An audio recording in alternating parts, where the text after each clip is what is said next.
พื่อเป็นการสรุปตีราคาคืนการจัดตั้งปฏิบัติเวียกงานในระยะผ่านมารวมทั้งสืบต่อสู่ส่วนเวียกงานในต่อหน้าให้บรรลุได้ผลสำเร็จตามแผนการที่วางไว้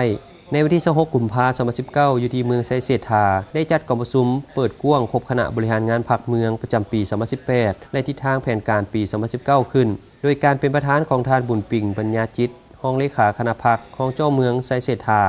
ท่านพุทธพรโคตรปัญญารองเจ้าเมืองไซเศรษฐา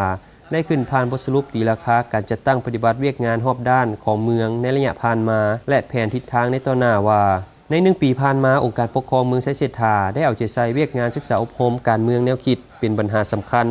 ทั้งได้ยกเอาเวียกงานป้องกันชาติป้องกันความสงบเป็นหลักโดยได้เอาใจใส่แก้ไขปัญหาปรากฏการณ์ย่อท่อให้ดับมือรุดน้อยถอยลงพร้อมสกัดกั้นแก้ไขการจราจรแออัดและความบ่เป็นระเบียบเรียบร้อยในตัวเมืองทั้งได้ตั้งหน้าคุดค้นแหล่งรายรับเพื่อยู่หนุนในการพัฒนาเศรษฐกิจสังคมประกอบส่วนสร้างให้เมืองมีเสถียรภาพมีความสงบเป็นระเบียบเรียบร้อยเฮ็ดให้ประชาชนมีความหังมีผาสุก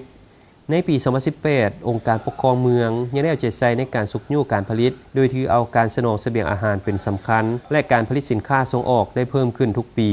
โดยได้เอาใจใส่ในการพัฒนากสิกรรมแบบผสมผสานเพื่อรับประกันได้ด้านเสบียงอาหารให้เพียงพอกับความต้องการของสังคมทั้งได้สุ่มทุนฮ้อนจากภาคส่วนต่างๆเข้าในการก่อสร้างพื้นฐานโครงสร้างด้านคมนาคมเป็นต้นปรับปรุงเส้นทางในตัวเมืองเส้นทางเชื่อมต่อระหว่างบ้านต่อบ้านเพื่อให้การสัญจรไปมาสะดวกสบายและยังได้เอาใจใส่บรรดาเวียกงานต่างๆที่ปิ่นอ้อมให้บรรลุได้ตามแผนที่วางไว้แต่เคียงคู่กันนั้นก็ยังมีข้อคงค้างที่ต้องได้ปรับปรุงแก้ไข